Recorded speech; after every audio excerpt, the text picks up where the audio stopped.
Hey, what's up everybody? It's Brian Dean from QuickSprout, and in this video I'm going to show you how to find the perfect keyword for SEO. So let's say you are writing a new blog post at QuickSprout and you want to find a keyword to optimize that post around. Well, your first step would be to log into Google AdWords and see what keywords the Google Keyword Planner tool gives you. So when you log in, this is what you'll see.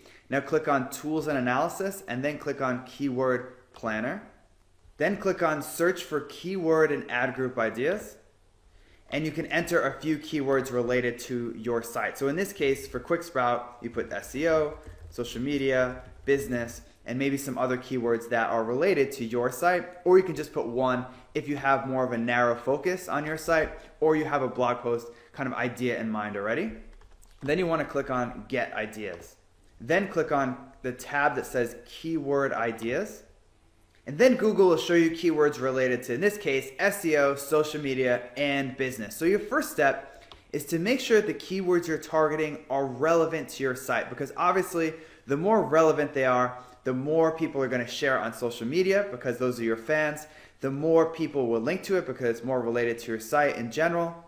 And when people land on your site by searching for these keywords, they're going to be your ideal customers. So you do want to make sure that your keywords are relevant. And one way to do that is just to see which content has performed best on your site and then try to find similar keywords. And the best way to do that is to use the Blog Social Analyzer tool. So just Google Blog Social Analyzer and this is the first result.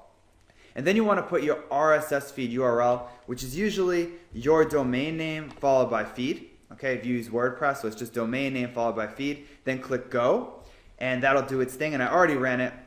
But basically what this does is it shows you what posts are most popular, and that's a great way to see what relevant content has performed best, and then you can make sure that the content that you create at this point are focused around keywords that have a track record of performance. So what you want to do is find the social media network at the top here that's most important in your industry. So if Facebook's big in your industry, you'd want to look at Facebook likes and shares.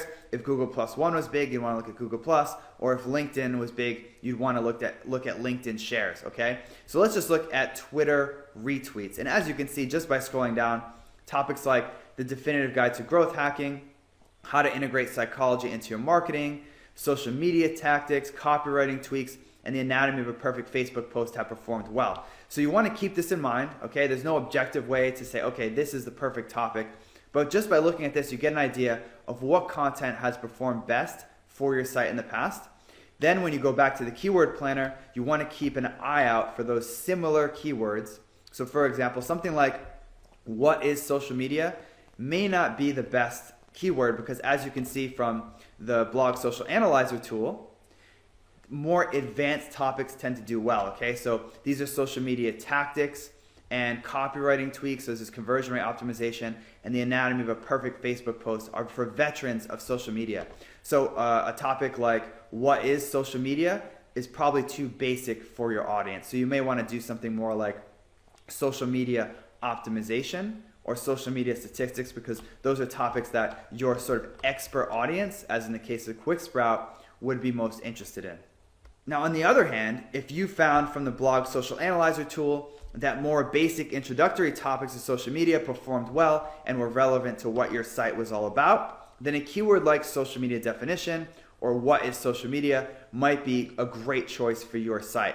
So once you've determined a few keywords that are relevant, it's time to look at search volume because that's basically going to determine how much traffic you get if you rank for that keyword. So by default, Google shows you average monthly searches as sort of a mixed bag because it automatically sorts by relevance based on the keywords that you gave it, okay? And a lot of times, they'll show you very, very competitive keywords that have a ton of search volume, like social media sites has 18,000 searches, social media marketing has the same.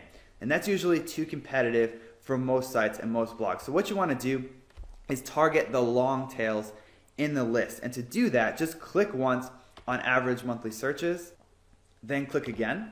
And what this does is it shows you the keywords in the list with the lowest amount of search volume. So these are typically keywords that you don't want to target because there isn't enough search volume to make it worthwhile. So what you want to do is scroll to the bottom and click this little arrow button. And what this will do, it'll gradually take you towards the front of the list, which are keywords that have the most search volume, okay?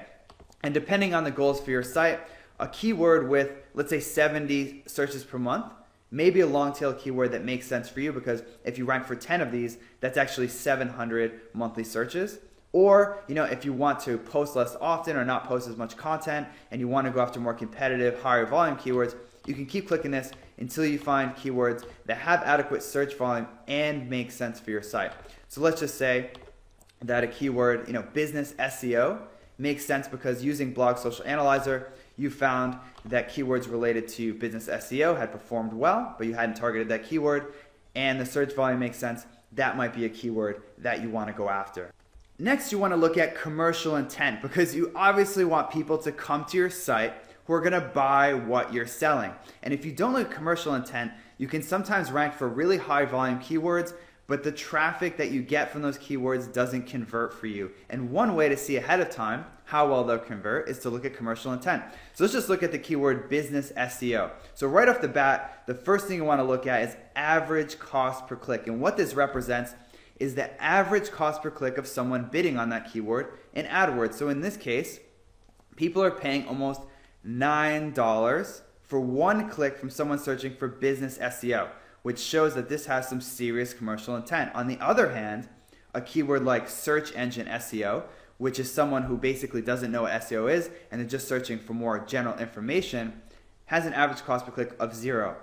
So it's a huge, huge difference, even though the search volume is the same. So if you were to use Blog Social Analyzer and you saw that people, really liked more basic content about SEO and content about business SEO, you'd want to choose the business SEO keyword because this has a much, much stronger commercial intent. Finally, you want to look at the competitiveness of the keyword, because sometimes even long tail, low search volume keywords are too competitive to rank for. Your first step to do that is to install the Moz Bar. So just Google Moz Bar and this is the first result. And once you're on this page, click on download for Firefox or download for Chrome, depending on what browser you tend to use. And once that's installed, you want to search for your keyword in Google. So I just Googled business SEO, which is the keyword that we found here. And what we're looking at is the page authority and the domain authority of the results in the top 10. Okay, so basically you want to focus on page authority. So if you see that there's a lot of high page authority, let's say page authority of 50 or above in the top 10, that's probably too competitive to rank for. Okay, and in this case, it actually looks pretty good.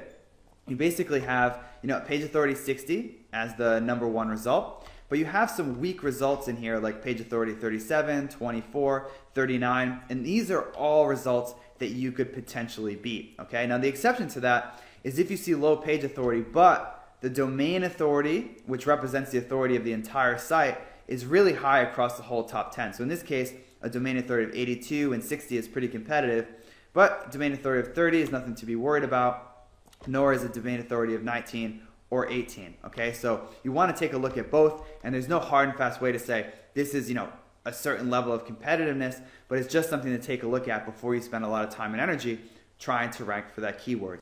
So that's all there is to find the perfect keyword for SEO. As long as you find a keyword that's relevant, has adequate traffic, commercial intent, and low competition, you'll be good to go. So thanks for watching this video, and I'll see you in the next one.